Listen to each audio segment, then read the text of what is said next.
the lack of any opposition at this stage, I still think. I mean, you've made the point, Emily, and Lewis, you've underlined it. I'm going to do the same thing.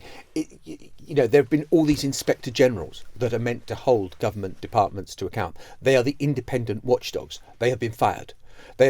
You're meant to tell Congress 30 days in advance if you're going to make any changes to the oversight mechanisms. Has Donald Trump done that? Of course he hasn't done that. He's just done it.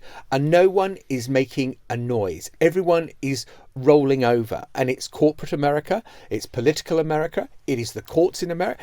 No one is doing a thing at this moment to raise a raise a red flag and say this is wrong. Not everyone has rolled over. I want you to listen to this clip by Elon Omar. Now, she is a Democrat. She's part of what they used to call the squad, the very left wing, the sort of loud agitators. In a way, everything she's saying is what you would expect her to say.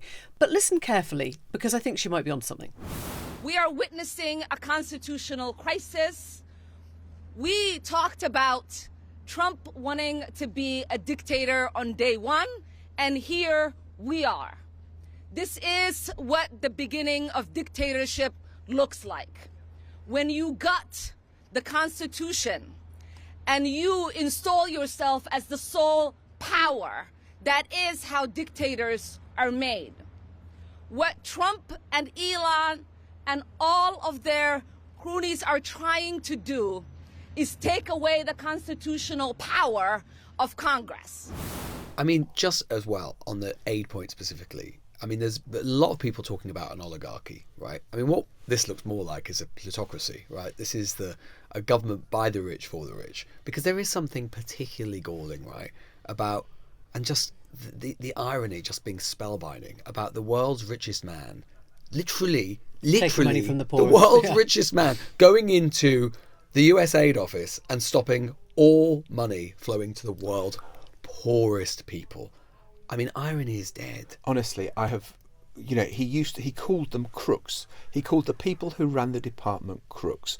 Has he ever been to any of the places in the world where US aid operates? I mean, I've seen it on the ground in Afghanistan, Iraq, all sorts of bloody places around the world, and good luck to them doing that work. And the idea that this is kind of the great celebration of MAGAism, that you stop this, whereas it's always been bipartisan support that has helped USAID, because they believe you stop wars if you are helping these populations manage their own affairs.